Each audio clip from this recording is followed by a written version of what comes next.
ये कहानी है नील और आर्या की, जिनका प्यार समय और परिस्थितियों की कसौटियों पर कसा गया। नील एक प्रतिभाशाली चित्रकार था, जिसके हाथों में रंगों को मिलाने की जादूगरी थी।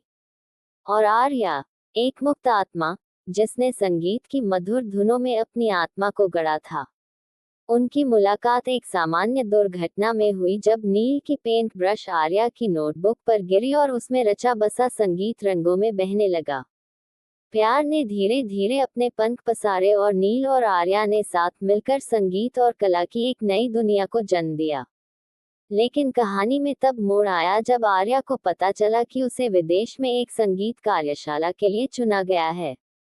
नील, जो अपने चित्रों में आर्या को ही चित्रित करता था, के लिए यह एक बड़ा धक्का था। वह जानता था कि आर्या का जाना उनके प्रेम की परीक्षा होगी।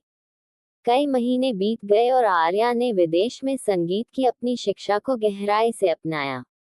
वहीं नील, उदासी और अकेलापन महसूस करते हुए, अपने चित्रों में वही प्रेम प्रकट करने की कोशिश कर रहा था, जो आर्या के सानिध्य में उसे महसूस होता था।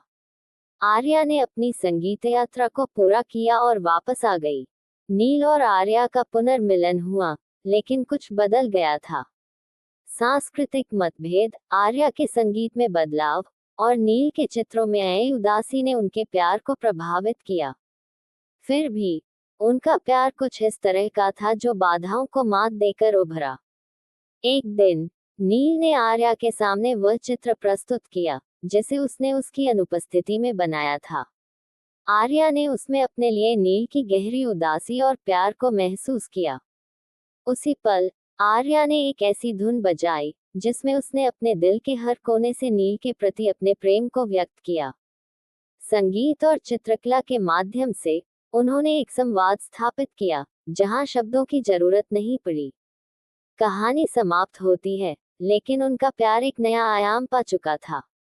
एक ऐसा प्यार जो उनकी रचना, उनके संगीत और उनके चित्रों में अमर हो गया था।